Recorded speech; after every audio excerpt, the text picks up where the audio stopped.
Hello दोस्तों, आज हम इंडियन ज्योग्राफी के चैप्टर 3 भारत की कृषि के बारे में पढ़ेंगे। तो चलिए स्टार्ट करते हैं। भूमि संसाधनों का उपयोग करके फसलों का उत्पादन करना ही कृषि कहलाता है। किसान जो अपने फसल के उत्पादन के लिए भूमि का प्रयोग करके जो फसल उगाते हैं उसे कृषि कहलाता है। भारत कृषि की दृष्टि से एक महत्वपूर्ण देश है। सभी लोग जानते हैं दोस्तों, भारत एक कृषि प्रधान देश है। भारत में कृषि को बहुत ज़्यादा ही महत्वता दी गई है। इसकी 2/3 जनसंख्या कृषि कार्यों में संलग्न है। भारत में कृषि के रूप कर्तन दहन प्रणाली इस झूम कृषि भी कहते हैं। यह कर्तन दहन प्रणाली कृषि है।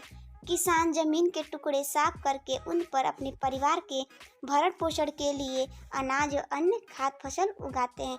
जो किसान होते हैं अपने परिवार के भरण पोषण के लिए भूमि का प्रयोग करके जो फसल उगाते हैं, जब मृदा की उर्वरता कम हो जाती है तो किसान उस भूमि के टुकड़े से स्थानांतरित रहते हैं।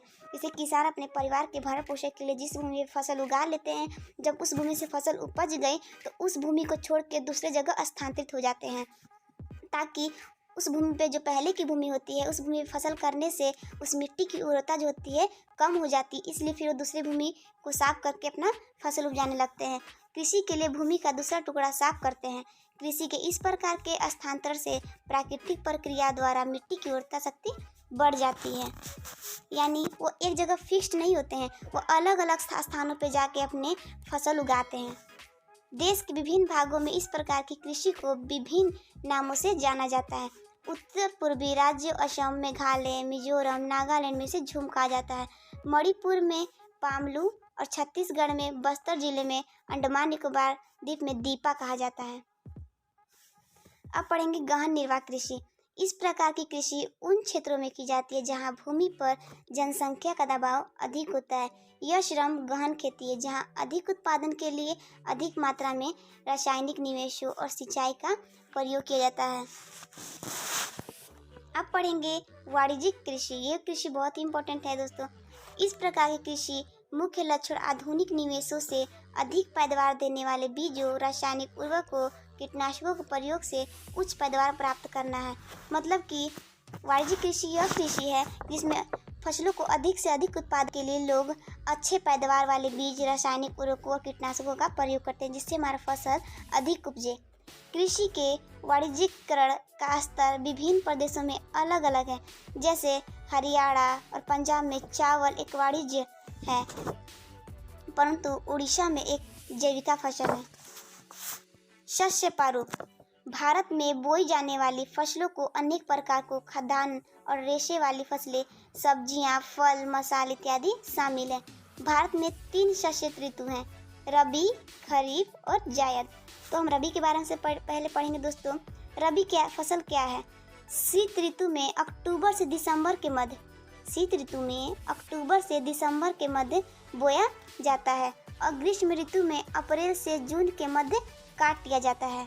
गेहूं, जौ, मटर, चूना और सरसों कुछ मुख्य रबी फसलें हैं।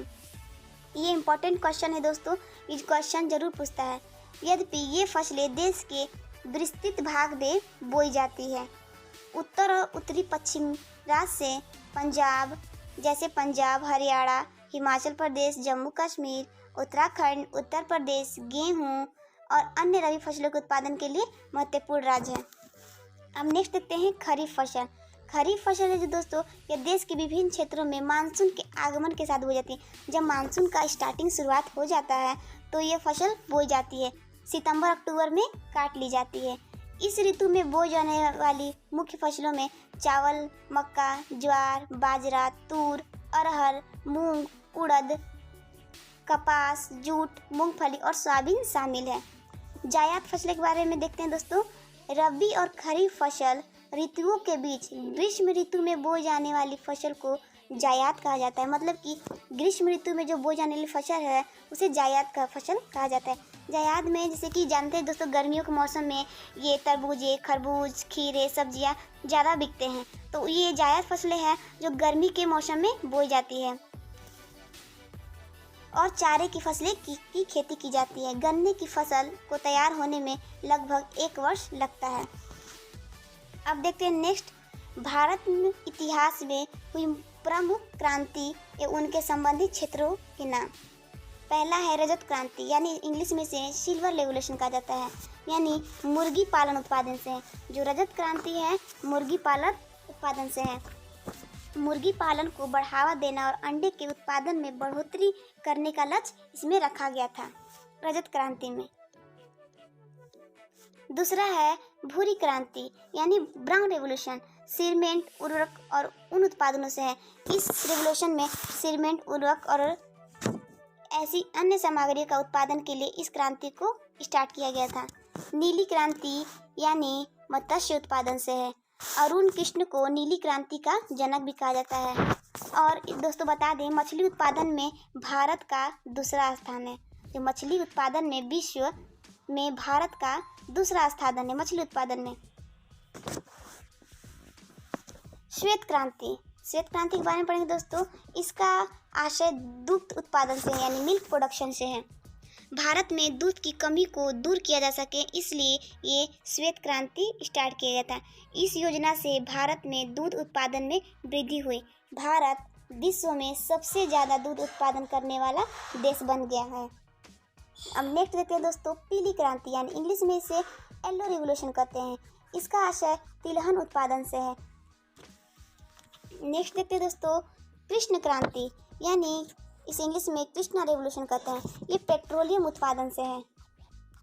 पेट्रोलियम को अधिक से अधिक उत्पादन के लिए, उसकी वृद्धि के लिए यह क्रांति चलाया गया था। सातवां क्रांति है दोस्तों हरित क्रांति, यानी ग्रीन रेवोल्यूशन। इसमें तो हरित क्रांति एग्जाम में बहुत इम्पॉर्टेंट क्वेश्चन है दोस्तों, ये जरूर पूछता है। हरित क्रांति का शुरुआत 1966 से 1967 के मध्य हुई थी।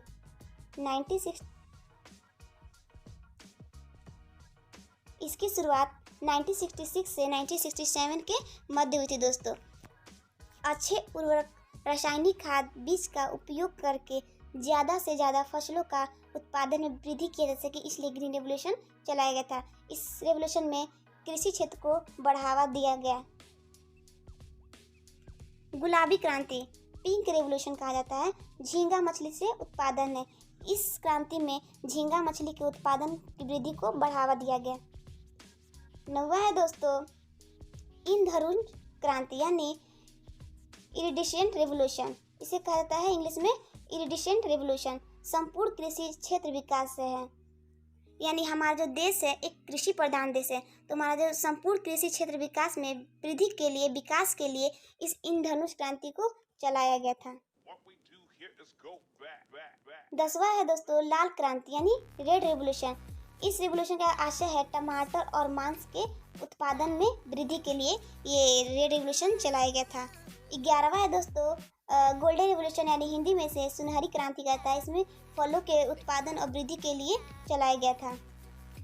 12वां है दोस्तों खाद्यान्न श्रृंखला क्रांति। इसे फूड चेन रेवोल्यूशन कहा जाता है। इसमें खाद्यान्न, सब्जी, फलों को सड़ने से बचाया जा सके। दोस्तों जानते हैं कि फसलों को हमारे जीवन में कितना ज़रूरी है, हमें जीने के लिए भोजन कितना इम्पोर्टेंट है। इसलिए कम से कम और बहुत ही कम फसलों को सड़ने से बचाया जा सके। इसी की वजह से यह क्रांति चलाया गया था कि हमें जो फूड होते हैं उसे वेस्ट नहीं करना है। इसी की वजह से हमें खाद्यान्न फसलों को सड़ने से बचाने के लिए हमें ये फूड चेन रेवोल्यूशन चलाया गया था। अब नेक्स्ट देखते हैं दोस्तों, भारत एक कृषि प्रधान देश है। ये इंपॉर्टेंट क्वेश्चन है, ये सभी को पता होना चाहिए कि जो भारत है एक कृषि प्रधान देश है। भारत की अधिकतर जो जनसंख्या है कृषि पर निर्भर है। कृषि भारतीय अर्थव्यवस्था की रीढ़ है। जो कृषि है भारतीय अर्थव्यवस्था की रीढ़ है। भारत में कृषि सिंधु घाटी सभ्यता के दौर से की जाती रही। 1960 के बाद देश में कृषि के क्षेत्र में हरित क्रांति के साथ नया दौर आया। जब हरित क्रांति का स्टार्ट हुआ तो हमारे देश में कृषि उत्पादन पे बहुत ध्यान दिया गया और ग्रीन रेवोल्यूशन आज हमारे देश में सबसे ऊंचाई पे है। इसमें कृषि क्षेत्र को बहुत से ज़्यादा बढ़ावा दिया गया, जिससे अच्छे उर्वरकों का उपयोग करके, रासायनिक खाद, बीज का उपयोग करके ज़्यादा से ज़्यादा फसलों का उत्पादन में वृद्धि किया जा सके और इस क्षेत्र में कृषि क्षेत्र को बढ़ावा दिया गया। इसलिए भारत को कृषि प्रधान देश कहा जाता है। भारत की खेती से जुड़े कुछ महत्वपूर्ण तथ्य इस प्रकार है दोस्तों, नीचे देखेंगे। भारत के कुल क्षेत्रफल का लगभग 51% भाग, भारत के कुल क्षेत्रफल का लगभग 51% भाग पर कृषि है। क्या है?